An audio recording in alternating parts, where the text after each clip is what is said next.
3 महामंत्र। ओम त्वमेव साक्षात् श्री महालक्ष्मी महासरस्वती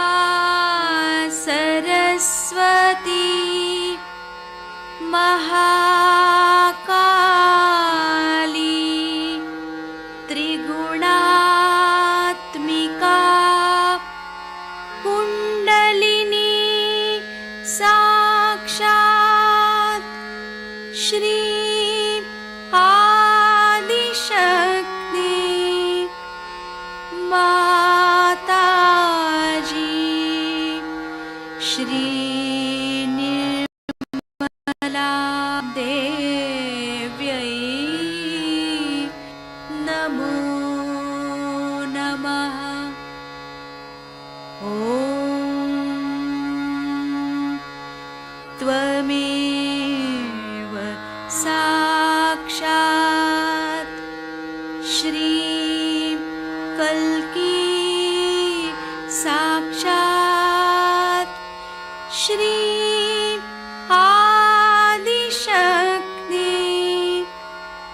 माताजी श्री निर्मला देव्यै नमो नमः। ॐ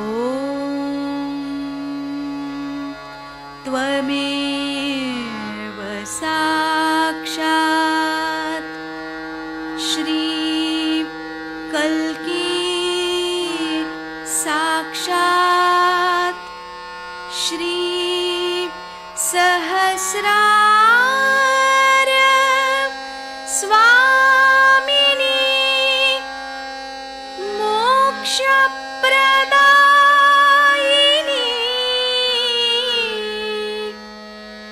माताजी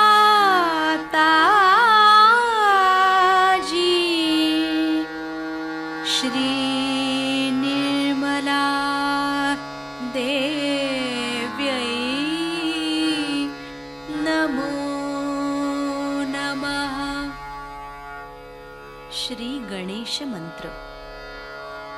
ओम त्वमेव साक्षात् श्री गणेश साक्षात् श्री आदिशक्ति माताजी श्री निर्मला देव्यै नमो नमः।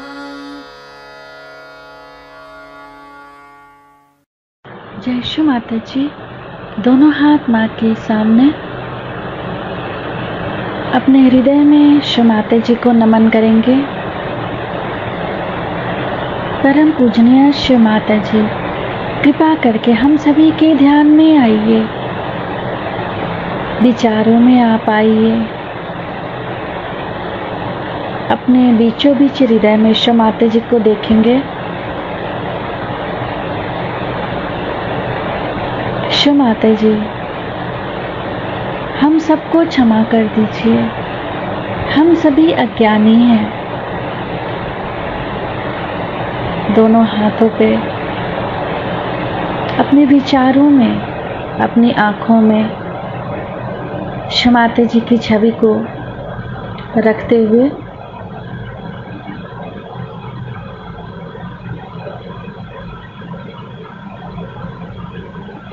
बाएं हाथ माँ के सामने, दाहिने हाथ को बाएं हृदय पे रख लेंगे। श्री माता जी, आपकी परम कृपा में मैं केवल एक शुद्ध आत्मा हूँ। पूरा चित्त बाएं हृदय पे। श्री माता जी, आपकी परम कृपा में मैं केवल एक शुद्ध आत्मा हूँ।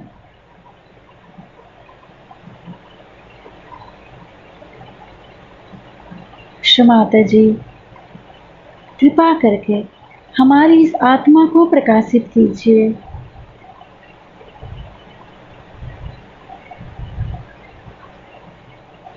पूरे चित्त को बाएं हृदय पर रखते हुए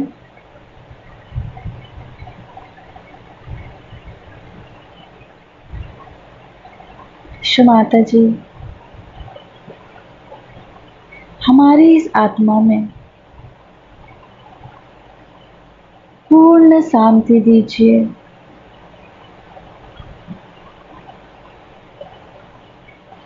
श्री आत्मा परमात्मा मंत्र ओम त्वमेव साक्षात् श्री आत्मा परमात्मा साक्षात् श्री आदि शक्ति माता जी श्री निर्मला देव्यै नमो नमः।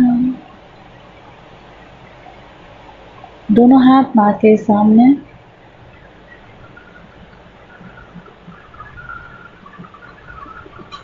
अपने संपूर्ण चित्त को तीनों मूलाधार पे, तीनों मूलाधार को देखेंगे केवल।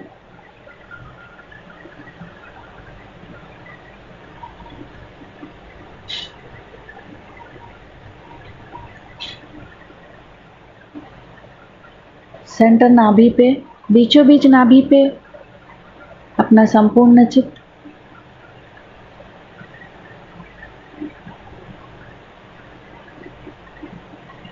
श्री माता जी, हमें पूर्ण रूप से संतुष्ट कर दीजिए।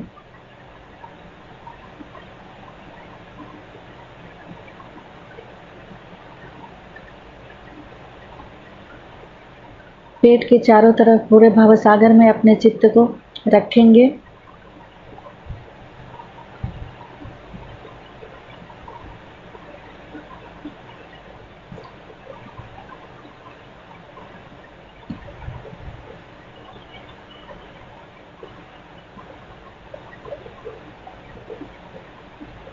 अपने संपूर्ण चित्त को दाएं हृदय पे।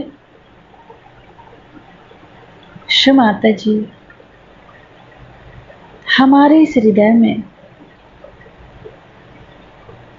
श्री सीताराम जी की समस्त शक्तियों को जागृत कीजिए।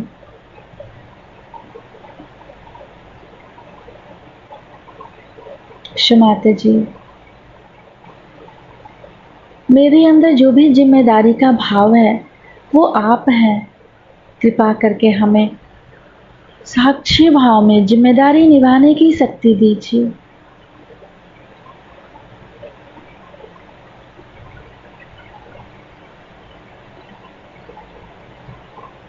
सेंटर विशुद्धि,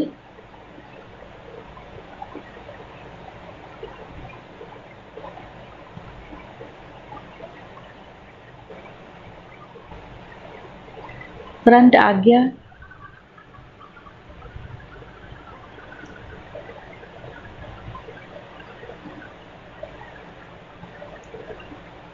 सिर के तालू भाग पर चित्त को रखते हुए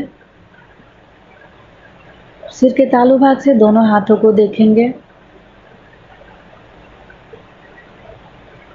श्री माता जी, कृपा करके हमें पूर्ण निर्विचारिता दीजिए।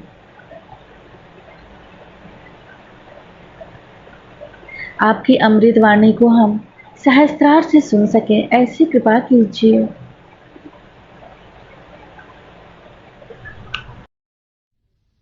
दिन से बड़ी मेहनत की है कि लोगों की कुंडलिनी जागृत हो जाए, और हो भी गई। कल तो बहुत ही लोगों की जागृत हो गई। एक मंदिर में गए थे और सुनाई दे रहा आप लोगों, लेकिन जो सबसे बड़ी मुश्किल मुझे नजर आती है वो ये कि जागृति के बाद भी लोग उस जागरण को संभाल नहीं पाते। एक तो उसको समझ भी नहीं पाते हैं और संभाल भी नहीं पाते।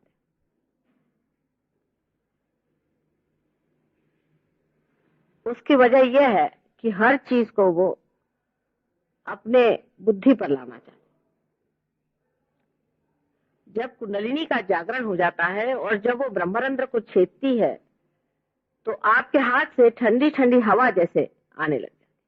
जब मैं घर बैठी हूँ तो आपकी तरफ आएगी, जब मैं नहीं हूं तो आपसे ऐसे निकलती हुई नजर आएगी। ये इसकी पहचान, इसको ही चैतन्य लहरी कहते हैं, सौंदर्य लहरी कहते हैं। और ये घटना करने से होती नहीं है, ये होने से होती है। ये सहज घटना है, सहज। सह का अर्थ अपने साथ, जो माने पैदा हुआ, अपने ही साथ। जैसे हमारे नाक कान मुंह अपने ही साथ पैदा हुए। जब हम पैदा हुए तभी हमारे साथ ही सब पैदा हुए हैं, और हमारी श्वसन क्रियादि जो भी क्रियाएं हैं वो भी अपने साथ ही आई हुई। हमारा सारा जो कुछ जीवंत कार्य है वो भी सहज ही होता है। माने एक फूल से फल होना भी एक सहज क्रिया। सहज माने जो जीवंत क्रिया है वही सहज क्रिया, और सहज योग ये जीवंत क्रिया। आज उसका परिवर्तन महायोग में हो गया, माने हजारों लोग इससे पार हो सकते। होने को तो हजारों होते हैं और हुए भी हैं, लेकिन पार करने के बाद भी लोगों में इतनी क्षमता नहीं है कि उसको संजो ले। कि जैसे एक अंकुर को बीज से निकल आने के बाद संजोना पड़ता है, उसी प्रकार कुंडलिनी के जागरण के बाद भी उसको संजोना पड़ता है। उसके अनेक कारण हैं। कुंडलिनी का जागरण करना तो बहुत आसान चीज है, उसके लिए जो इसका अधिकारी, सबके बुते का बिल्कुल भी नहीं, बहुत ही कठिन बात है। जो इसका अधिकारी होगा वो इसको आसानी से लीलामय तरीके से जागृत कर सकता है। और अगर कहता है कि बहुत मुश्किल है, तो इसका मतलब है वो उनको अधिकार नहीं है, वो बेकार में कोशिश कर रहे हैं, उनको करना ही नहीं चाहिए। समझ लीजिए ये आपका मंदिर है और इसके अधिकारी कोई साहब है, तो उनके लिए इसके अंदर प्रवेश करना बिल्कुल ही आसान चीज है, क्योंकि उनका अपना ही, उनकी मिल्कियत है। बस ताला खोला और अंदर चले आए, कुंजी भी उनके पास में। लेकिन अगर कोई और इंसान जिसका इस पे कोई भी अधिकार नहीं है वो अंदर आना चाहे तो उसके लिए असंभव की बात होती है। और वो कोशिश करेगा तो ये तोड़ेगा, वो फोड़ेगा, इधर आएगा, उधर आएगा, और सब काम जो होगा अनधिकार होगा। और अनधिकार चेष्टा से कुंडलिनी कभी भी जागृत नहीं होने, कभी भी जागृत नहीं। कारण जैसे मैंने पहले भी बताया है कि हमारे कुंडलिनी का जो रक्षक है, आप लोगों के अंदर जो कुंडलिनी शक्ति, उसका रक्षक जो है वो श्री गणेश। और श्री गणेश जो है वो कुंडलिनी के घर से बाहर जमा हुआ है, हर समय जागरूक है आपके अंदर। जब श्री गणेश सुप्त हो जाते हैं तो आपको भी होश नहीं होता। जब तक आपको होश है तब तक श्री गणेश जागृत रहते। ये शक्ति हमारे अंदर है और जागृत होती है, ये आपको सिद्ध करना होगा। क्योंकि आदि शंकराचार्य ने कहा है कि हमारे अंदर कुंडलिनी शक्ति है, और जब तक ये माँ जगदम्बा जागृत हमारे अंदर नहीं होती है तब तक हम तो अनन्य नहीं हो सकते, क्षेत्रज्ञ नहीं हो सकते, न ही हम परमात्मा को जान सकते हैं, क्योंकि आत्मा ही को जाना नहीं तो हमारी जागृति होनी चाहिए। अब सबसे कमाल ये है कि इस भारतवर्ष में, इस योग भूमि में जो जो दृष्टा हो गए, बड़े बड़े ऊंचे दृष्टा हो गए, उन्होंने सब ने कुंडलिनी पर काफी लिखा। ये नहीं मैं कहूंगी कि हर बात लिख गए, कम से कम आदि शंकराचार्य के बाद तो बहुत ही सफाई से लोगों ने लिखना शुरू कर दिया। जैसे कबीरदास जी थे, शंकराचार्य ने लिखा, उसको फिर से पूरी तरह से कबीरदास जी ने भी लिखा। महाराष्ट्र में ज्ञानेश्वर जी ने काफी खुले तरीके से इस पर कहा। इसके अलावा नाथपंथियों ने इस पर बात करी। नानक साहब ने कहा, जो भी संत साधु आए हैं इस संसार में, चाहे वो मुसलमान हो चाहे हिंदू हो, सबने कहा कि हमें फिर से जन्म लेना चाहिए। सारे शास्त्रों में लिखा हुआ है, वेद में भी लिखा है कि जब तक आप विद नहीं होते, माने आप जब तक इसे जानते नहीं हैं, तब तक ये वेद बेकार है। किसे नहीं जाना है? जानना सिर्फ उस परम तत्व को जो आत्मा स्वरूप है, उसे जाना है। अगर जब तक नहीं जाना, सब व्यर्थ है। मंदिर जाना भी व्यर्थ हो जाएगा, मंदिर बनाना भी व्यर्थ हो जाएगा, सारे आपके व्रत वैकल्य भक्ति सब बेकार हो जाए। आपका सारा पांडित्य, आपका विद्वत्ता सब बेकार है अगर आपने अपनी आत्मा को नहीं जाना। और आत्मा को जानने के लिए ही जो लिखा गया है वो है वेद। गीता भी वही है, उपनिषद भी वही है, और सारे धर्मों का सार यही है। ईसा मसीह ने भी कहा है कि जब तक आपका पुनर्जन्म नहीं होता है तब तक आप परमात्मा को नहीं जान सकते। मोहम्मद साहब ने भी कहा है कि आपको पीर होना पड़ेगा, उससे पहले आप मेरी बात नहीं समझ पाए। जब लाओ त्से ने भी यही कहा है, और विदितामा ने भी यही कहा है, और खलील जिब्रान ने भी यही कहा है, और संसार के सोक्रेटिस और जितने बड़े बड़े गुरु हो गए और जितने बड़े बड़े दृष्टा और अवतरण हो गए, सबने जब एक ही बात कही है, तो इसका मतलब ये है कि हम बेकार ही की बातें लेकर झगड़ा करें। विशेषकर हमेशा जब कोई भी असलियत की बात करता है, सत्य की बात करता है, तो कुछ पढ़े लिखे हुए पढ़त मूर्ख होने कहना चाहिए, उस बात को लेकर अपना झगड़ा करना शुरू करें। आदि शंकराचार्य के बाद समय में भी ऐसे एक महामूर्ख थे, शर्मा कर, और उन्होंने उनसे बहुत वाद विवाद करे। बहरहाल बुद्धि के स्तर पे भी आदि शंकराचार्य ने उनको हरा दिया था। बुद्धि के स्तर पे भी इस चीज को समझाया जा सकता है, कोई मुश्किल काम नहीं। लेकिन पाना जो है ये बुद्धि से परे, विचारों से परे, क्योंकि जो बुद्धि है, जरा आप बैठ जाइए, बैठ जाइए, बैठ जाइए, बीच में से आप चले आ रहे हैं, बैठ जाइए। सबको डिस्टर्ब नहीं करना चाहिए। जो बुद्धि से परे चीज है, इसको पाना है, वो बुद्धि से परे है। जो असीम है वो सीमा से नहीं पाया जाता, उसे छोड़ना होगा। छोड़ने का मतलब नहीं कि आप निर्बुद्ध हो जाए, उससे परे होना होता है। जैसे अब मैं यहाँ आई, मोटर से आई, जब मुझे हॉल के अंदर आने का है तो मोटर बाहर छोड़नी पड़ी ना। जब दूसरे प्रांगण में जाना है तो जो हमारा वाहन है उसे छोड़ करके हमें उस प्रांगण में उतरना पड़ता है। उस जगह जाना है जिसे कि हमारे अंदर की स्पेस कहिए, जिस जगह निर्विचार समाधि हमें लगे। पहली बात ये सब कह गए, सबने ये कहा हुआ है, लेकिन हमारा चित्त आत्मा की ओर नहीं। हम परमात्मा से क्या क्या मांगते हैं? उनसे मांगते हैं कुछ न कुछ संसार की चीज। कोई कहता है हमको घर दो, कोई कहता है हमको द्वार दो, कोई कहता है ये दो, कोई कहता है वो दो। चलो कुछ ऐसी वैसी बातें भी होती हैं, तो परमात्मा कहते चलो इनको दे दो, कोई हर्ज नहीं। लेकिन वो परम नहीं है, आपकी सूझबूझ की कमी, आपने जो मांगा उसमें सूझबूझ। और इसी वजह से बहुत से अजीब तरह के आजकल लोग निकल आए जो आपको गलत सलत चीजें देते हैं और भरमा देते हैं। और जब इस तरह के गुरुओं के पास गए हुए लोग हमारे पास आते हैं तो वो फिर से उन्हीं के चक्कर में चले जाते हैं, बड़े मुश्किल से छूटता है,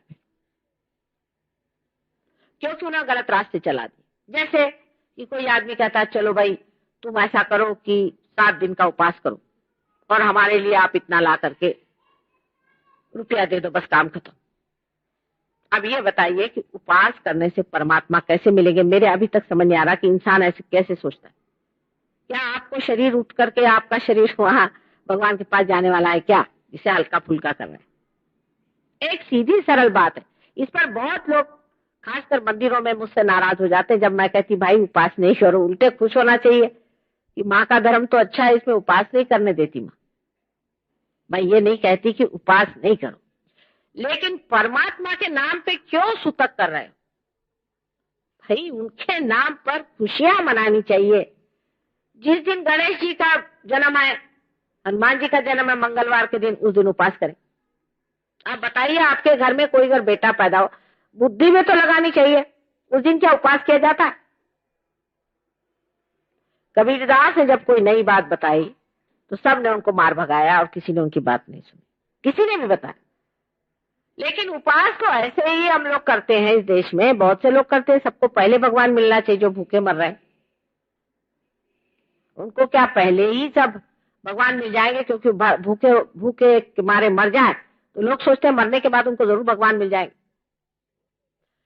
दूसरे तरह के लोग होते हैं जो कुछ न कुछ चमत्कार दिखाते, उनके चक्कर में भी आप लोग बहुत रहते। जैसे गए कोई तांत्रिक के यहाँ पहुंच, उसने कहा भाई देखो तुम्हारे बाप का ऐसा है, तुम्हारे माँ का ऐसा है, तुम्हारा हम पिंड छुड़ा देंगे, फलाना कर देंगे, ऐसा कर देंगे, वैसा कर देंगे, दुनिया भर की फालतू की बातें। और इसमें जो लोग उलझ जाते हैं वो भी परमात्मा को नहीं पा सकते, क्योंकि आपका चित्त ही बेकार चीजों में है। बच्चों के लिए परेशान होना बिल्कुल नैसर्गिक, उसमें कोई ऐसी गलत बात नहीं कि आप अपने बच्चों के लिए परेशान हैं। परमात्मा भी अपने बच्चों के लिए परेशान रहते हैं। वो भी चाहते कि मेरे बच्चों को मेरे साम्राज्य में आ जाए, उनको सारी मैं शक्ति दे दूं, क्योंकि वो तो प्रेम के सागर हैं। उनके जैसे दाता पिता कहाँ मिलेंगे आप। लेकिन उनको ये जरूर उलझन लगी रहती है कि ये बच्चे मेरे मांग क्या रहे हैं बेकार की चीजें, असल क्यों नहीं मांग रहे हैं। असल मांगे, मूल मांगे, बाकी सब फालतू की चीजें मांगते फिरे। कृष्ण ने कहा था कि योगक्षेम वहाम्यम, जब योग होगा तभी क्षेम दूंगा, उससे पहले क्षेम नहीं माना है। उसके पहले जो क्षेम होता है वो नुकसानदेह होता है। जैसे कि आप देख लीजिए किसी आदमी को जो कि समझ लीजिए हर महीने 100 रुपया कमा रहा है, और उसको आप एकदम से 1000 रुपया दे दीजिए, बिल्कुल शर्तिया वो अपनी जिंदगी खराब कर लेगा और बर्बाद कर लेगा। वो शराब पिएगा, नहीं तो कोई ना कोई गलत रास्ते पे चलेगा, कोई ना कोई गलत काम कर देगा। मनुष्य झेल नहीं सकता, क्योंकि उसके अंदर लक्ष्मी तत्व जागरूक नहीं हुआ है, वो झेल ही नहीं सकता। जरा सा पैसा होगा तो घमंड तो आ ही जाएगा आदमी में, वो घमंड में चूर हो जाएगा, अपने को दुनिया से बहुत बड़ा समझेगा। वही बात सत्ता की भी है। अगर किसी के अंदर शक्ति आ गई, सत्ता आ गई, तो अच्छे भले आदमी खराब हो जाते। आज अच्छा रास्ता चल रहा है, कल वही आदमी गलत रास्ते चलने लग जाते। इसलिए कृष्ण ने कहा है कि योग के बाद क्षेम होगा। परमात्मा तब आपको देखेंगे जब उनके साम्राज्य में आएंगे, जब आप उनके नगर के बासी होंगे। जब तक आप उनके नगर के बासी नहीं हैं, तब तक परमात्मा आपका क्षेम नहीं देगा। पर आपकी चिपक तो गलत लोगों से है। माने कोई अगर आदमी एक हीरा निकाल दे तो बस हो गया, वो आपके महागुरु हो गए। अरे भाई, कोई परमात्मा आपको हीरे चांदी देने वाला है क्या? और इस तरह की गलत चीजों के पीछे आदमी दौड़ते हैं। आप, हमारे लंदन में एक साहब थे, वो कल मैं तो उन्हीं को मानता हूं। मैंने कहा क्यों भाई? कल मैं गरीब आदमी हूं और मैं चाहता हूं कि मुझे एक हीरा मिल जाए। मैंने कहा तुमको तो वो कभी नहीं देंगे, देंगे सब अमीरों को। अगर ऐसे देने वाले थे तो हमारे ही देश का दुख दारिद्र दूर कर देते। वो तो एक देते हैं और 10 निकालते। ये तो भानामती का पिटारा है अपने यहाँ, जिसको मालूम है। हमारे उम्र के जो लोग हैं उनको मालूम है भानामती का पिटारा क्या होता है। ये सब भानामती का पिटारा है, उसका सब खेल है। इस विद्या में जाना ही नहीं, ना इस चीज की पहचान करना है। ऐसी चीज आई हुई, जिस हाथ से आई उसी हाथ से चली जाएगी। लेकिन ऐसा कहते ही साथ लोग बुरा मान जाते हैं। तो इसलिए भी सहयोग टूट जाता है, क्योंकि पार होने के बाद आदमी उसके बारे में सोचने लग जाता है। आपके हाथ में अगर चैतन्य की लहरियां आई हैं तो किस सोच विचार से आई हैं? कोई भी सोच विचार से नहीं आई। ये तो आपके अंदर घटना हो गई। माने सोच विचार करने से क्या आप किसी बीज के अंदर अंकुर पैदा कर सकते हैं? या सोच विचार करने से आप किसी फूल को फल बना सकते हैं? वो तो अपने आप ही घटित होता है, जिसे स्पॉन्टेनियस कहते हैं, जो कि जीवंत क्रिया। और आज जो अमीबा से आप इंसान बन के बैठे हैं, 10 अवतार हुए संसार में, और इन अवतारों ने जो आपको इस जगह लाके पहुंचाया कि आज आप इंसान हो गए, तो अगर इससे भी आपको अति मानव होना है या ऊंचा मानव होना है, तो वो भी चीज स्पॉन्टेनियस ही होनी चाहिए, वो भी घटना घटित होनी चाहिए। क्या उसके लिए आपको कोई मेहनत करनी पड़ेगी? लेकिन अंकुरित होने के बाद जरूर संजोना पड़ता है इंसान की दशा में, उसको संजोना पड़ता है और समझना पड़ता है। उसके प्रति श्रद्धा और पूरी जानकारी होनी चाहिए। अगर जानकारी नहीं हो तो बेकार है। जैसे कि आपने कहा माँ हमें शक्ति दे दो। अच्छा भाई, आपको हमने जागरूक कर दिया, आपके अंदर से शक्ति बहनी शुरू हुई। अब आपको पता ही नहीं कि चीज क्या है, हमारे अंदर से बह रहा है माँ। अगर आपको पता ही नहीं तो आप इसका उपयोग क्या करेंगे? आपको अगर दीप जैसे जला दिया जाए तो आप इंसान है और दीप दीप है। इंसान को जब रोशनी मिल जाती है तो उसको पता होना चाहिए कि इस रोशनी से हम क्या करें, किसको दें, कैसे करें, इसका व्यवहार क्या करें। पहले जमाने में एक आध दो ही फूल खिलते थे, उसके बाद दो ही चार फूल खिलते रहे। पर यह जमाना आ गया है, इसी घोर कलयुग में, इसी घोर भयंकर दशा में ही मनुष्य को ये पाना है। वो अनेकों को पाना है, लाखों को पाना है, हजारों को पा रहा है, जिसको बाइबल में लास्ट जजमेंट कह रहे हैं वो चीज आ गई। नाम फर्क फर्क, इसका वर्णन नल दमयंती पुराण में है, लेकिन हम लोग पुराण उराण पढ़ते नहीं। इसका वर्णन विलियम ब्लेक नाम के एक कवि, जो कि लंदन में हो गए, 100 साल पुराने, उन्होंने लिखा हुआ बहुत साफ साफ, यहाँ तक कि जहाँ आश्रम होगा वो जगह का नाम, जहां हम रहेंगे उसका नाम, सहयोग की पूर्ण व्याख्या। और सबसे कमाल उन्होंने ये लिख दिया कि इस जमाने में लंदन जो है वो क्षेत्र हो जाएगा। मैं आजकल लंदन में रहती हूँ, और इतना ही नहीं कि क्षेत्र होगा, लेकिन यहाँ पर जो कार्य होगा उससे जो लोग पार होंगे, जो प्रॉफिट्स होंगे, जो प्रेषित होंगे, जो पीर हो जाएंगे, उनमें यह शक्ति होगी कि वो दूसरों को कर सके। ये पहले नहीं थी शक्ति। पहले बड़ी मेहनत करते थे लोग, शक्तिपात, बेकार की बातें लोग करते हैं, हम शक्तिपात करते हैं, शक्तिपात करते हैं। मैंने तो देखा नहीं कोई करते हुए शक्तिपात वगैरह। कल शक्तिपात में क्या होता है, कल हमें क्रिया होने लग गई। क्रिया माने क्या, कल हम तो बस कूदने लगे। माँ कहा कैसे कूदते हो, कल मेंढक जैसे। मैंने कहा भले मानुस, तुम क्या अब मेंढक होने वाले हो? ये कौन से शास्त्र में लिखा है कि आप मेंढक जैसे कूदने लग जाओगे? दूसरी बात, उसके बारे में, बैठ जा बेटे, बैठ जा बैठ जा बैठ जा, सबको डिस्टर्ब नहीं कर, बैठ जा। नहीं अभी रखो, अभी इसी वक्त सब लोग बैठे सुन रहे हैं, आप आराम से बैठो। और उससे आगे ये समझना चाहिए कि क्या होना है हमारा, क्या होगा, क्या मिलना चाहिए। हमें क्या मिला है अभी तक? हमारी चेतना जो है उसकी उत्क्रांति, जिसे अंग्रेजी में अवेयरनेस कहते हैं। हमारी चेतना जो है उसकी उत्क्रांति। मनुष्य की चेतना जानवर से बहुत ज्यादा। अब जो नई चेतना चेतित होगी, जो नई चेतना हमारे अंदर जागृत होगी, ये नहीं कि भाषण मात्र हो कि भाई तुम्हारा ये होना चाहिए, तुम्हारा वो नहीं, नहीं, ये होना पड़ेगा। जब अपने अंदर होगा तब अपने आप अंदर से धर्म भी जागृत हो जाएगा। फिर बताना नहीं पड़ेगा मुझे झूठ नहीं बोलो, वो अपने आप से छूट जाएगा। मुझे बताना नहीं पड़ेगा कि आप सिगरेट मत पीजिए, आप अपने आप छोड़ दीजिएगा।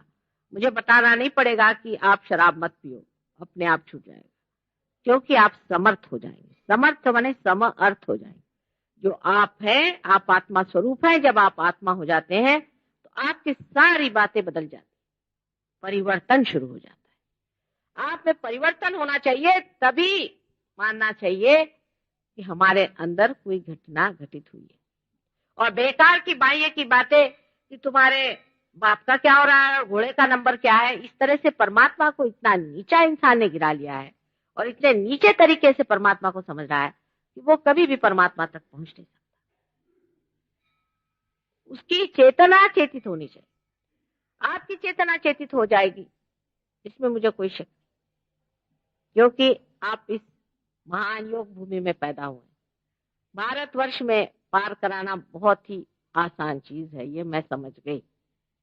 पूर्व जन्म के सुकृत लेकर के आप इस महान देश में पैदा, ये आप समझ लीजिए। कोई तो भी बहुत बड़े आपने पुण्य कार्य करे हैं, तभी इस देश में आप पैदा हुए हैं।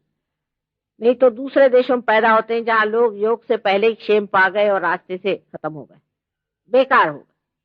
अभी आप लोग बेकार नहीं हुए, लेकिन यो वहां के लोगों में क्योंकि बहुत मेहनत करनी पड़ती है, एक एक आदमी पे 2-2, 3-3 महीने कभी कभी मेहनत करनी पड़ती है, तो उसको इसकी समझ, सूझबूझ और निष्ठा बहुत है। लेकिन आप लोगों में निष्ठा नहीं होती, आप लोग एकदम से उस चीज को खो देते। मैं आज आखिरी दिन है, इसलिए विशेष रूप से इस पर बात करूंगी कि आप इसको पाने के बाद खोना नहीं। अगर पाने के बाद खोया है तो इससे बढ़ के और कोई गुनाह नहीं हो।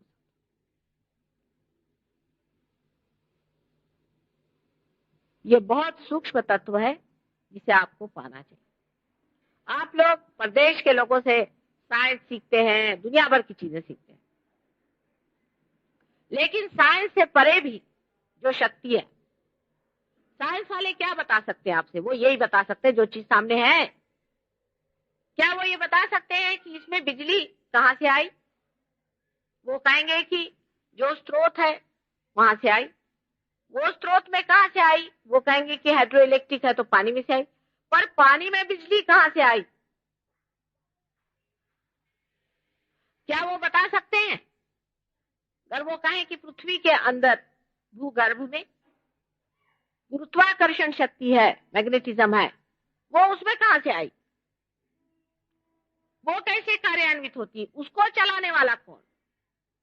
उस साइंस को चलाने वाला कौन सा साइंस है?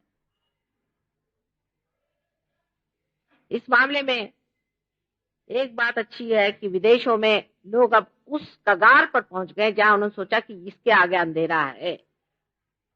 सब चीज इस सीमा में हमने खोज डाला, अब इससे आगे समझ में नहीं आ रही।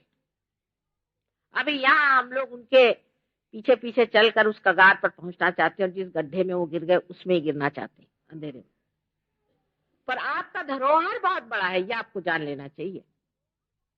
आपकी बपौती बहुत बड़ी है और उस बपौती को आप भूल करके इन लोगों के पीछे में सीधे मत जाइए। पहले अपने बपौती को जान लीजिए। आज सारा संसार आपके चरण चूमने के लिए तैयार है, लेकिन आप लोग अपने को बड़े भारी अंग्रेज समझ करके और अपनी सारी बपौती को भूल गए। मैं संस्कृति की बात नहीं कर रही, मैं तत्व की बात कर रही हूं।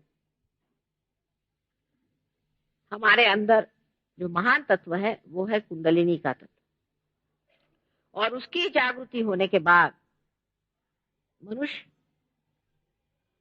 आत्मा को प्राप्त करता है और आत्मा का प्रादुर्भाव हमारे अंदर से ब्रह्म शक्ति के रूप से वहन करता है। यह ब्रह्म की शक्ति, जिस ब्रह्म की शक्ति के द्वारा सारे संसार का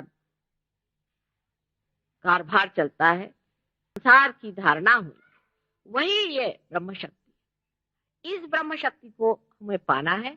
वो हमारे ही अंदर निहित है, हमारे ही आत्मा में है, लेकिन वो मिलने के बाद ये इतनी महान वस्तु, इतनी सूक्ष्म वस्तु हमें आसानी से मिली है, इसलिए इसे छोड़ नहीं देना। छोटी छोटी बातों पे लोग उलझ जाते हैं, जैसे कि कल वहां मंदिर में कुछ विद्वान लोग आए।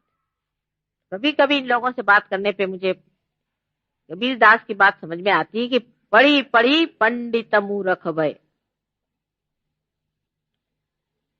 मैं पहले सोचती थी कि पढ़ पढ़ के कैसे मूर्ख बन जाएंगे पंडित लोग, बगैर पढ़े ठीक रहते इसका मतलब। लेकिन अगर पंडित भी कोई हो और वो पढ़ने लगे तो मूर्ख हो जाते। उसकी वजह यह है कि किताब लिखने को किसको क्या जाता है, जो उठाओ जिसके पास जरा पैसा किताब छाप दी। शास्त्रों को भी बिगाड़ने में किसका क्या जाता है, जिसको अपने लिए इस्तेमाल करना है वो शास्त्र को बिगाड़ सकता है। हमारे शास्त्रों को इस तरह से लोगों ने बिगाड़ा है कि अश्वमेध यज्ञ को भी इन्होंने तांत्रिक बना दिया, शिव शक्ति को भी इन्होंने तांत्रिक बना दिया। मैंने हद हो गई इन लोगों के अपमान की भी, क्या इनको कोई भय नहीं भगवान का। सब चीज को उन्होंने इस तरह से लाके गिरा दिया।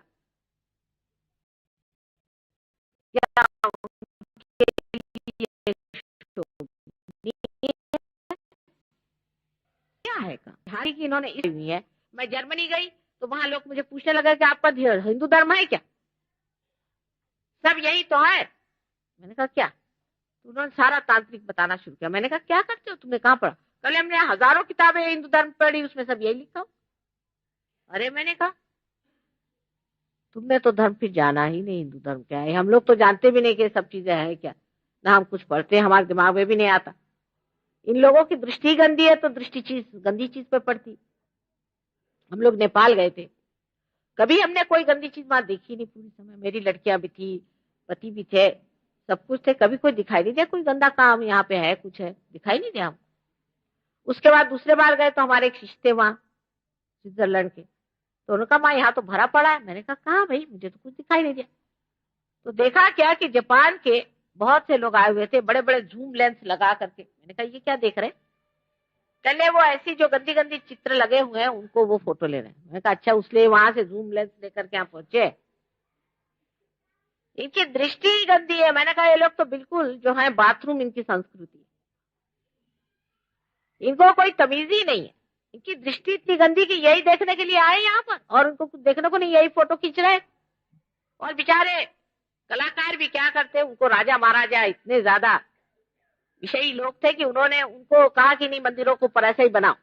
और उसका कारण नेपाल में तो यह दिया कि अगर ऐसे बनाओगे तो जो देवी है, जो कि विष्णु माया है, जो कि दामिनी स्वरूप है, जिसे कहिए कि बिजली स्वरूप है, वो इस पर नहीं गरजेगी, इसलिए तुम ऐसी बनाओ।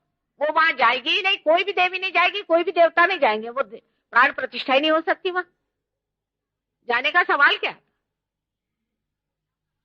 इसी तरह के सब मंदिरों में तमाशे बना के रखे, यहां तक कि साक्षात जो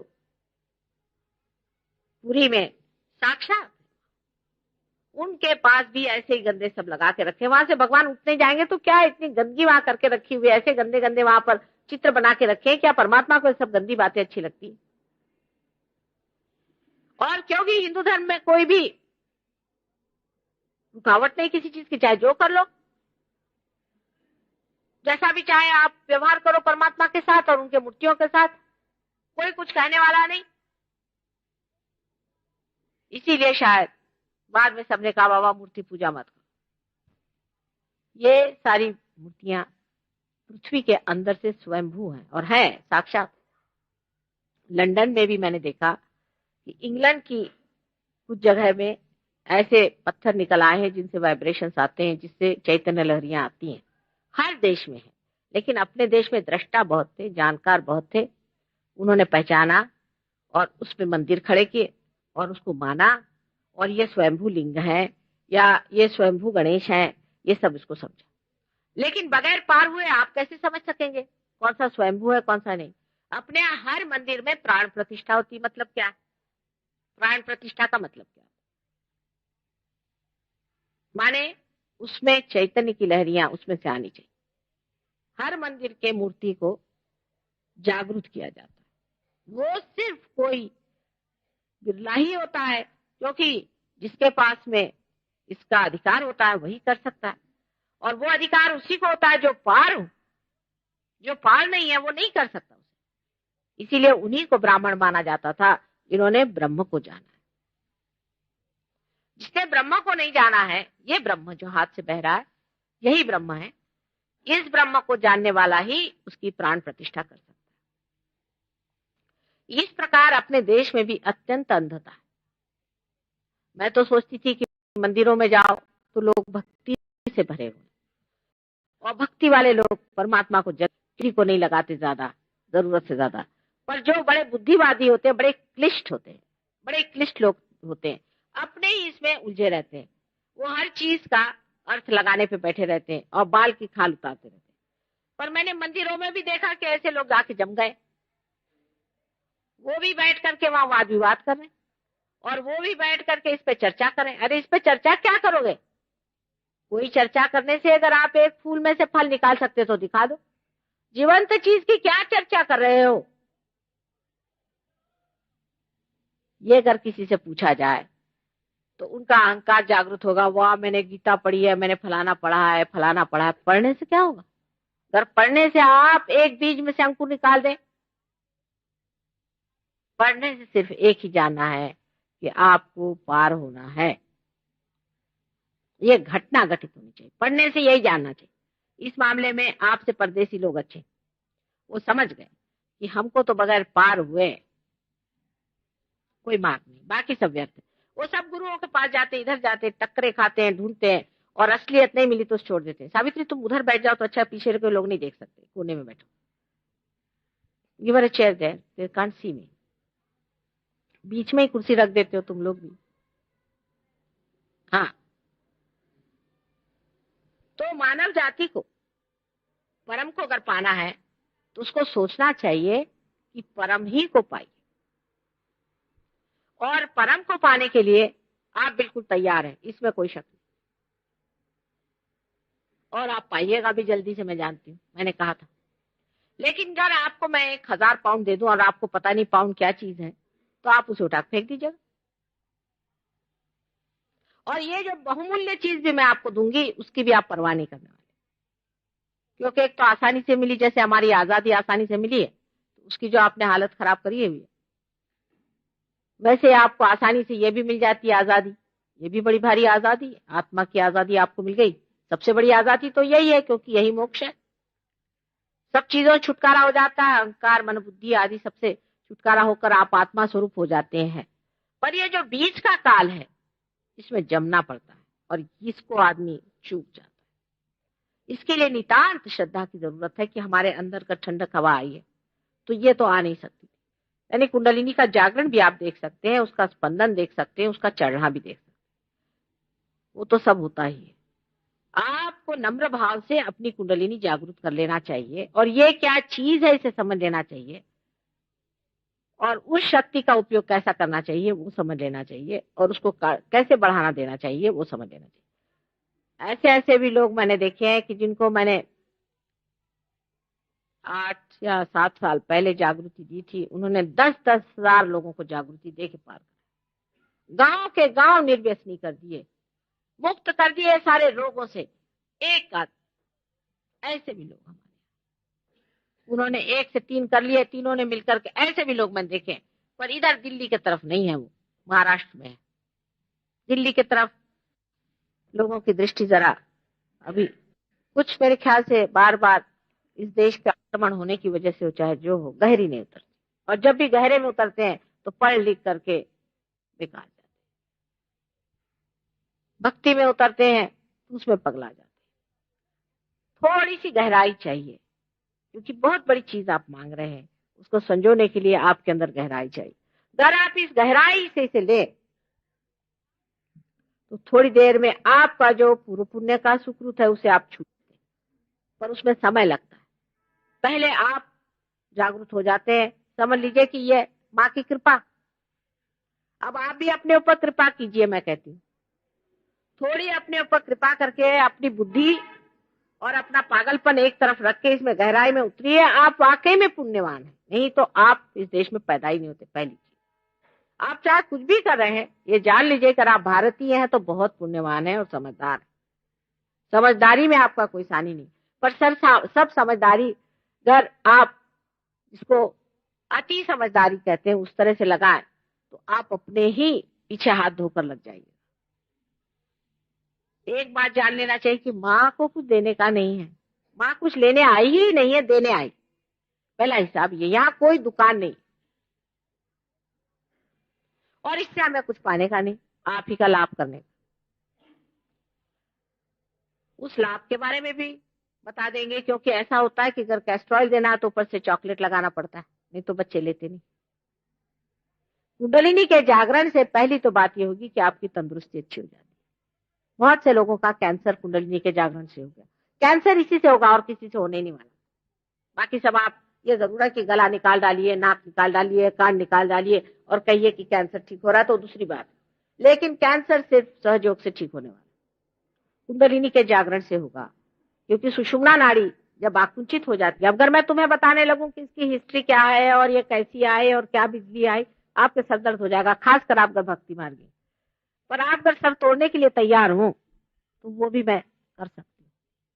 आपको अगर अपनी बुद्धि की चर्चा करनी है तो वो भी हो जाए, वो भी मैं सब जानती हूँ, लेकिन उससे आप परमात्मा नहीं पाएंगे। मुझे पूछना यह है कि आपने बहुत पढ़ लिया और बहुत वाद विवाद कर लिया, अब पाना है या नहीं पाना? हो गया बहुत, आपकी अकल चल पड़ी, जहां तक चली समझ गए। अब अपना स्वार्थ सोचो, माने स्व का अर्थ सोचो, इसके पीछे जाना है या नहीं, पहले इसको तय कर ले। सारे जो बड़े बड़े विद्वान और पंडित है, नहीं तो उनके भी उतार सकते हैं हम पीपर पर के, लेकिन इन लोगों के लिए मुझे टाइम नहीं। जिनको चाहिए वो नम्रता पूर्वक और व्रत के साथ अपनी शक्ति को प्राप्त करें, और इसका जो कुछ गोपनीय से गोपनीय आज तक रहा, सब बात तो बताई नहीं गई थी ना, वो पूरा की पूरा आपको बताया जाएगा। पहले पार हो जाइए। पार होने से पहले बताना तो वही हुआ कि आपकी आंख नहीं, और आपको मैं बता रहे लाल रंग कौन सा और हरा रंग कौन सा। पहले आंख आप ले लीजिए, आप देखने लगिए, तब मैं आपको सब बता दूंगी कि ये कौन सा रंग है और ये कौन सा रंग है। श्रद्धा पूर्वक इसे पाए। श्रद्धा का अंधश्रद्धा से मतलब नहीं है, पर आप मुझसे बहुत बड़ी चीज मांगने आए, और अगर आप मेरे विरोध में ही बैठे हुए हैं तो आपको पता होना चाहिए कि देवता भी तो सोचते हैं इस बात को, उनको सब कुछ आपके बारे में मालूम है, वो आप पार नहीं हो सकते। अब भाषण देने वक्त भी मैं बड़ा चक्कर चलाती हूँ, याद रखिए, क्योंकि महामाया हूं ना। ऐसे ऐसे कुछ बातें कह देती हूँ कि जिसको अटकना अटक जाते हैं। इसलिए आप लोग मेरे चक्कर में मत आना, पार हो। ये सब चक्करबाजी है, क्योंकि जिन्होंने बहुत पढ़ा लिखा और बड़े अहंकारी है उनको मैं अटका देती हूँ, थोड़ी देर के लिए लटक जाते हैं। फिर जब उनका अहंकार थोड़ा सा कम हो जाता है फिर ठिकाने आते हैं। इसलिए आप कृपया अपने अहंकार से कहना कि जनाब बहुत हो गया आपका, अब आप जरा ठंडे रहिए, हमें पाने दीजिए। और पाना ही अपना परम है, वही कर्तव्य है, वही ध्येय है, वही ध्यान का है, वही सब कुछ है, वही लक्ष्य। जब तक आप पाइएगा नहीं, आपके जीवन का कोई अर्थ नहीं। आज आखिरी दिन है तो आपको कोई सवाल पूछना तो पूछे, पर मैं बहुत चालाक हूं, बहुत होशियार हूं, इसलिए संभल।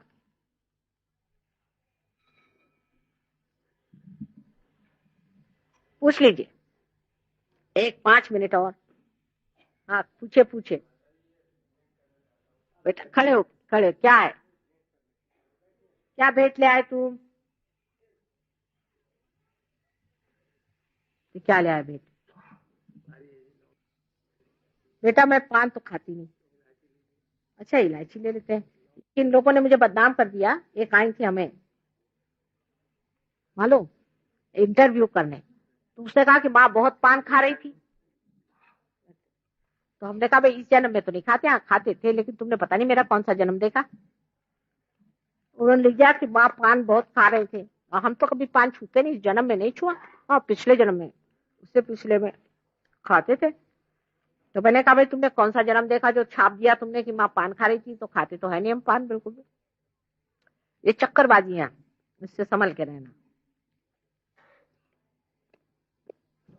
बेटा क्या सवाल पूछ? क्या बेटा? ना ना ना ना ना ना ना, ये सब कुछ। सिर्फ शराब नहीं पी सकते आप, बाद में। अभी मैं कुछ नहीं कहूंगी, पर मैं अभी कहूंगी तो आधे लोग भाग जाएंगे। कुछ नहीं, आप लोग पहले पार हो लो, फिर सब बात कहूंगी। घर में तुमसे अभी कहूं कि शराब नहीं पीने का तो आधे लोग भाग जाएंगे, सिगरेट नहीं पीने का तो शायद पूरे लोग भाग जाए, औरतों से कहे कि उपास नहीं करने का तो सबकी सब उठ के चली जाएंगी। इसलिए मैं नहीं कुछ कहने वाली, मैं बहुत समझ गई हूं। लेकिन वेजिटेरियन वगैरह का झगड़ा नहीं है सहज योग में। मतलब यह है कि खाने का चक्कर कम करना। अपने देश में तो सुबह से शाम तक सिवाय खाना पीना और कुछ नहीं। हम लोग सोचते हैं कि खाने पीने से भगवान मिलते हैं। हम लोगों को जितने खाने पीने की समझ है सारे संसार में किसी को नहीं। आपको आश्चर्य होगा।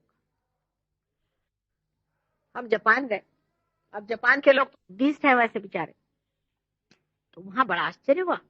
एक लड़का एक झरने के किनारे बैठा और टुक टुक करके खा रहा था। मैंने कहा ये क्या खा रहा है? नहीं चल रहे, वो वहां पे छोटी छोटी वो मिलती है मछलियां, उनको पकड़ लेता है, तोड़ के खा जाता है। अरे मैंने कहा क्या कच्ची हाँ कर ले, छोटी में खाने में क्या, हम लोग तो सभी खाते हैं। मैंने कहा इन लोगों को बेचारों का पानी से निकाला, वही लिया और खा गए, कोई प्रश्न ही नहीं। और हमारे यहाँ नखरे की तो कोई कमी नहीं है, खाना ही पहली चीज। पहले ये कि आज क्या खाना बनेगा, हिंदुस्तानी का दिमाग समझ लेना चाहिए।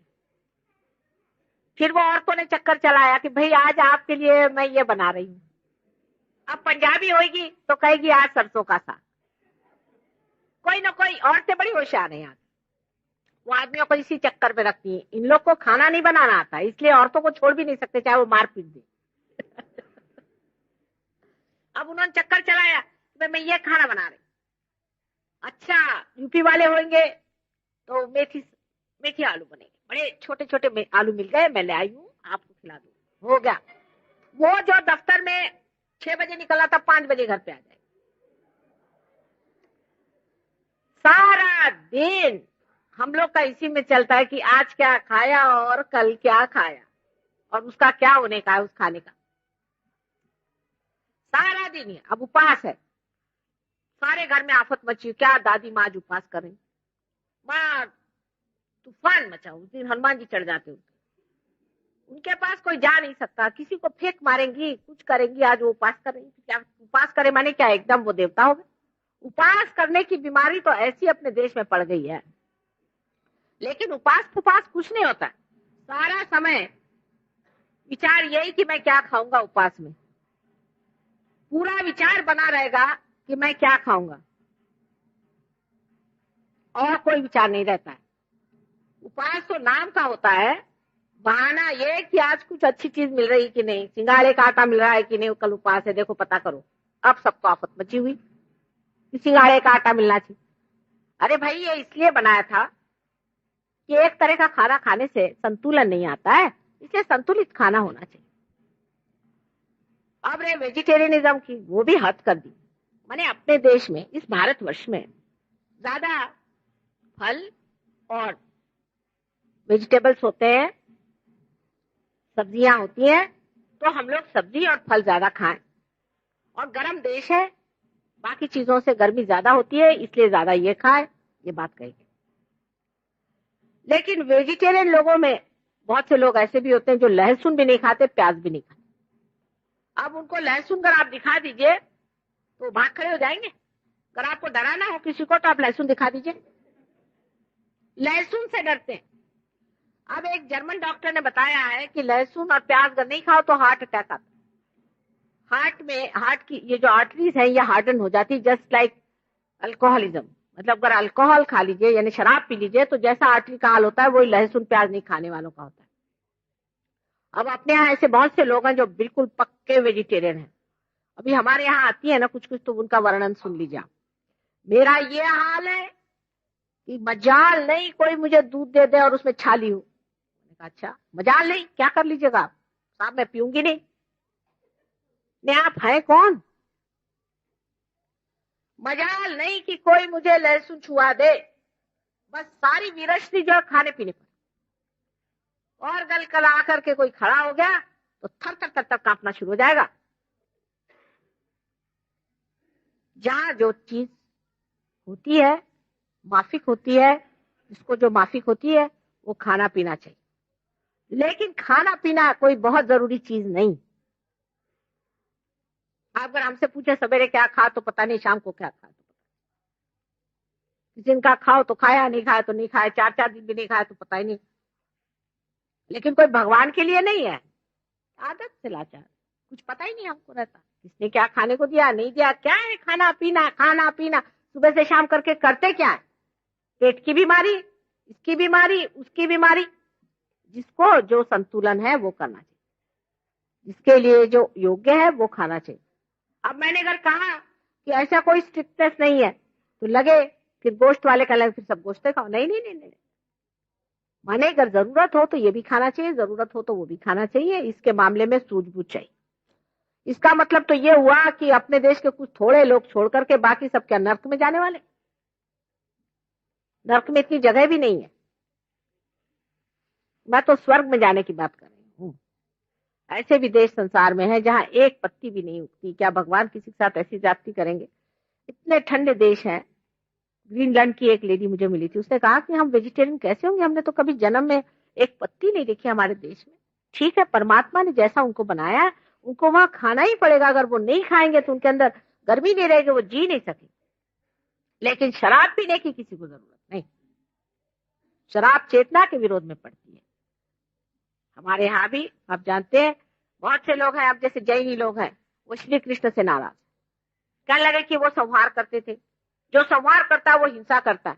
तो मैंने कहा क्या वो जितने भी दैत्य और राक्षस थे उनके खोपड़ी पे बिठाएंगे? क्या उनका संहार नहीं करना होगा? ये लोग तो मच्छरों को भी बचाते रहते हैं, मच्छर और खटमल और मुर्गियां। क्या उनको मैं रियलाइजेशन देने वाली हूँ, उनको आत्म साक्षात्कार देने वाली हूँ? एक सोचिए बात, बेकार की चीज में इस तरह से पड़े रहते हैं। हमारे यहाँ के जो बड़े बड़े धनी लोग हैं, उनको कि आप कहिए मारवाड़ी लोग, उनके विरोध में मैं नहीं हूं, लेकिन उनमें दया माया मैंने देखी नहीं, बिल्कुल नहीं दया होती उनमें, बिल्कुल दया नहीं होती, दया का बिल्कुल अंश भी नहीं रहता। बहुत लोगों को जिनके पास इतना पैसा हो जाता है, वो ये तो जरूर है कि वो बिल्कुल खाते नहीं, लेकिन इंसान को खाते हैं, कुर्ती लाएंगे, गरीबों को मारेंगे, ये करेंगे, बिल्कुल दया नहीं। और फिर दान धर्म करेंगे, अनाथालय खोलेंगे, नहीं तो मंदिर खोलेंगे, दया उनके अंदर नहीं। तो ये भी एक दिमागी जमा खर्च है, हमारे यहाँ वेदों में भी लिखा हुआ है। और उसीलिए उसका ही रूप करने के लिए ही उन्होंने उड़द की दाल को कहा कि आपसे नहीं अगर होता खाना, इसको अगर आप पढ़ें तो उसमें साफ साफ लिखा हुआ है कि गोश्त खाना कहीं निषिद्ध कहीं है नहीं। पता नहीं कहां से लोगों ने समझा, लेकिन बाद में ये जरूर कहा गया कि आप उड़द की दाल खाइए, क्योंकि उड़द में प्रोटीन होता है। प्रोटीन तो जाना ही चाहिए हमारे शरीर में, लेकिन इसका ये मतलब नहीं कि आप दूसरी ही चीज खाते रहिए। खाना महत्वपूर्ण चीज नहीं है, समझना यह है कि किसी के खाने पीने से आप आदमी कोई खराब अच्छा नहीं होता है खास। लेकिन जो आदमी चाहे वेजिटेरियन हो चाहे नॉन वेजिटेरियन, उसको अगर खाने में चित्त है और हर बार उसकी जीभ उसके स्वाद ही के पीछे में लगी है, उसमें अस्वाद नहीं है, तो वो ठीक नहीं। अपना जो चित्त है उसको बचा लेना चाहिए। जैसे कि मैं कहानी एक बताती हूँ और आपसे फिर से बताऊंगी राजा जनक की, कि राजा जनक से नारद ने पूछा कि तुम्हें विदेही क्यों कहते हैं, तुम तो राजा हो और सब खाते पीते हो, मतलब शराब तो पीते नहीं थे वो, लेकिन उनके यहाँ नृत्य वगैरह सब होता था और प्रोसेशन में भी जाते हो, सब कुछ करते हो, और जैसे राजा रहते हैं वैसे अलंकार आदि सब पहनते हो, तो तुम्हें विदेही लोग क्यों कहते हैं? तो उन्होंने कहा अच्छा मैं शाम को तुमको बताऊंगा, दिन में तो तुम मेरे साथ रहना। एक कटोरा उनको पकड़वा दिया और उसमें दूध भर दिया, कहले इस दूध में से एक बूंद भी नहीं छलकना चाहिए, उसको आप देखते रहिए। उसके बाद पूरे दिन भर वो उनके साथ घूमते रहे, परेशान, वो कटोरा ले लेके। जब वो पहुंचे तो उन्होंने कहा बताइए साहब, अब तो शाम बीत गई, मैं तो तंग आ गया, मुझे बताइए। तब उन्होंने पूछा ये बताइए नारद जी कि आपने क्या देखा दिन? कहले मैं क्या देखता था, मैं तो यही देखता रहा कि एक बूंद न गिर जाए दूध, मैं तो कुछ नहीं देखता हूं। वही बात है, चित्त जब अंदर हो जाता है तो मनुष्य किसी चीज को नहीं देखता, चित्त निर्लेप हो जाता है। जब आप जागरूक हो जाते हैं, चित्त निर्लेप, किसी चीज से चिपकता नहीं कि यही होना चाहिए या यही करना चाहिए, इसका कोई पाबंदी नहीं। लेकिन मनुष्य धार्मिक हो जाता है, माने धर्म उसके अंदर जागरूक हो जाता है, माने उसको दिमाग में विचार ही नहीं आता है कि कोई चोरी करे, विचार ही नहीं आता, करे कैसे चोरी? जिसे कहते हैं कि प्रलोभन, टेम्पटेशन, वो टेम्पटेशन ही नहीं आता है, तो कैसे किया जाए ये बताइए। जब टेम्पटेशन ही नहीं किसी आदमी को, तो वो कैसे करे?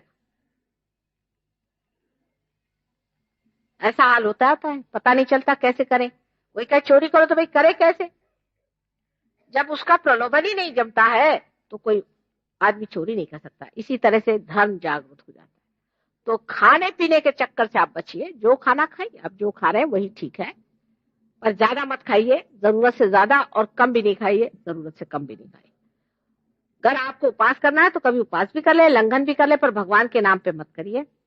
सहयोग में जो कुछ भी हम कह रहे हैं वो इतना सच्चा है कि अगर आप इससे अतिक्रमण करते हैं तो आपके वाइब्रेशंस चले जाएंगे। हमने कोई भी बात आपसे झूठ नहीं कही, कोई भी बात गलत नहीं करी। इसलिए आप अगर समझे कि ये बात उचित है और इस तरह से करना चाहिए, तो आप उसको करके देखिए और छोड़ के भी देखिए। जैसे हमने किसी से कहा नहीं कि आप शराब मत पीजिए, अभी तक तो कहा नहीं है, लेकिन इसके बाद लोग पीते ही नहीं, मजा आने लगता है, अपना भूल ही जाते शराब पीना। एक साहब ऐसे डॉक्टर साहब थे लंदन में, उनकी ऐसी शराब छूट गई, तो उसके बाद वो गया मैं जर्मनी। उन्होंने सोचा कि चलो भाई, यहाँ की एक मुझे बहुत पसंद है, वो पी ले, कोई हर्ज नहीं, माने तो कुछ मना नहीं किया था, छूट तो गया अपने आप। देखे जो वो पीने गए तो उनको ऐसी बदबू आई उसके अंदर से, कहने लगे कि जैसे कॉर्क होता है ना, बुछ होता है, वैसी बदबू आने लगी। थोड़ी सी किसी मुश्किल से कोशिश करके पिया भी दवा की तरह से, तो सब भड़क से उलट आया और हालत खराब गई, सारी रात सो नहीं पाए, पेट में दर्द का क्या गंदी बला। कहले मेरे मुंह से ऐसी बात आ रही थी जैसे मोलासिस की गंदी बात आती है ना, उस तरह। उस दिन से ये दिन हुआ उनका मेरे से नहीं होता। आपको पता होना चाहिए कि प्रदेश में हमारे हजारों शिष्य हैं, इनके सारे ड्रग्स शराब सब एकदम छूट। मैंने किसी से कुछ नहीं कहा, मैंने कभी नहीं कहा कि तुम छोड़ो, वो अपने आप ही छूट जाता। जब तुमको अमृत मिल जाएगा तब तुम ये गंदी चीजें क्यों लोगे भाई? मेरा तो हिसाब ये है कि पहले आओ तुम अमृत ले लो, आओ तुम्हारी आंखें खोल देते हैं, फिर तुम ही कहोगे कि ये सांप है, फिर क्या आप सांप के मुंह में उंगली डालिएगा? तो खाने पीने से ये सब बातें बेकार है और इस तरफ ध्यान न दे, अपने आप ही आप इसका संतुलन जान ले। जैसे कि डॉक्टरों का है कि आप चीनी मत खाइए, चाहे कोई भी आदमी होगा चीनी मत खाओ, गलत बात है। कुछ लोगों को तो चीनी खाना बहुत जरूरी होता है। जो लोग बहुत ज्यादा सोचते हैं उनको चीनी खाना जरूरी है क्योंकि उनका लिवर खराब जाता है और लिवर चीनी से ही चलता है। और कुछ लोगों को बिल्कुल चीनी खाना ठीक नहीं। जब ये कैसा इसका संतुलन है, इसका बड़ा शास्त्र है, वो सब सीख लेना चाहिए। उसी तरह मंत्र का भी शास्त्र है, उसे भी सीख लेना चाहिए। ये सब चीजों का शास्त्र बहुत आसानी से आप सीख सकते हैं, उसके लिए एक पैसा देने की जरूरत नहीं। और सबका मार्गदर्शन जो है वो आपके चैतन्य लहरिया से होगा, आप उसी से समझ सकते हैं। लेकिन सबसे आखिरी बात मैं बता दूं कि एक सामूहिक चेतना अकेले अकेले घर में करने से ये छूट जाएगी। अगर आप अपने घर में मेरा फोटो ले जाएं और करें और फिर अगले साल में आऊंगी तो आप जानिएगा कि आपके वाइब्रेशन छूट गए। हमारे यहाँ कुछ तो सेंटर्स बने हैं, कुछ नहीं बने हुए। जो हमारा मुख्य सेंटर यहाँ बना हुआ है उसके बारे में इस किताब में लिखा हुआ है, उसका पता लिखा हुआ है, आप पता कर लीजिए। और मिश्रा जी बाहर बैठे हैं, उनसे पूछ लीजिए क्या करने का है और इस पे ध्यान लगाएं। सहयोग जो है एक नया आयाम, उसमें जब आप आ जाते हैं उसको सीखना पड़ेगा, आगे बढ़ना पड़ेगा और अपना जीवन भी सुचारू बनाइए। और सारे मानव जाति का उद्धार इसी से होने वाला है। आपकी राजकीय सामाजिक सब बातें इसी से ठीक होने वाली हैं, क्योंकि जब तक इंसान में परिवर्तन नहीं आता कोई काम ठीक नहीं होगा। उसको समर्थ बनाना पड़ेगा सारे संसार में। इतना ही नहीं, आज आप देखते किस तरह से गले मिला करके ये प्रदेश के, ये 9 देश के लोग आए हैं, अपने हिंदुस्तानियों से किस तरह से हंस रहे थे, खेल रहे थे, सारा देश मानो एक हो गया। ये ऐसा नहीं है कि कुछ ग्रुप यहाँ आया और अजीब से कपड़े पहन के रास्ते में डांस करता जा रहा था। ये बात आदान प्रदान, प्रेम, समझ, एक ही भाषा वो बोलते हैं, वाइब्रेशन। आप तो साहब घड़ी देख रहे हैं, घड़ी मत देखिए आज के दिन। आप क्या सिनेमा में भी घड़ी देखते हैं? घड़ी मत देखिए, नहीं तो पार नहीं होने वाले आप। अगर आपने घड़ी देखी तो पार नहीं।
Thank you.